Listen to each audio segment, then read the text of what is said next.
तामिळनाडू राज्यात बनावट नोटा चालवल्याप्रकरणी केज तालुक्यातील डोका येथील माजी सरपंच रमेश बाबूराव भांगे, त्यांचं वय वर्ष 54 आहे, ते हल्ली मुक्काम राहतात शिवाजीनगर केजमध्ये. आणि कृषी पंप व्यापारी आहे एक नारायण राम पटेल, त्याचं वय असेल बघा 44 वर्ष. तो मूळचा आहे राजस्थानचा आणि हल्ली मुक्काम आहे त्याचा केजमध्ये. यांना काल अटक केली आहे. या प्रकरणाची व्याप्ती मोठी असल्यानं तामिळनाडू पोलिसांनी याचा तपास आता गुन्हे अन्वेषण विभागाकडे सोपविलाय. त्यांच्याकडून काय सापडलं तर त्यांच्याकडून 8,37,800 रुपयांच्या बनावट नोटा जप्त करण्यात आल्यात.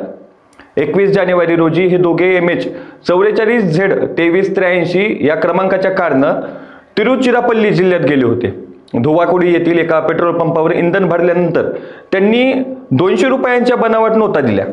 पोलिसांनी कारची नंतर झडती घेतली. 200च्या नोटांची 41 बंडल पोलिसांच्या हाती लागली. धुवाकुडी पोलिसांनी दोघांनाही अटक केली आहे.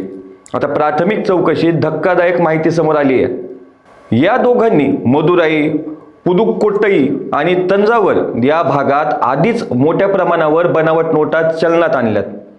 या नोटांचा स्रोत काय, हे रॅकेट कुठून चालविलं जातं आणि तामिळनाडूत त्यांचे स्थानिक कनेक्शन काय आहे याचा शोध घेण्यासाठी आता तामिळनाडू गुप्त वार्ता विभाग आणि CID सक्रिय झाली आहे.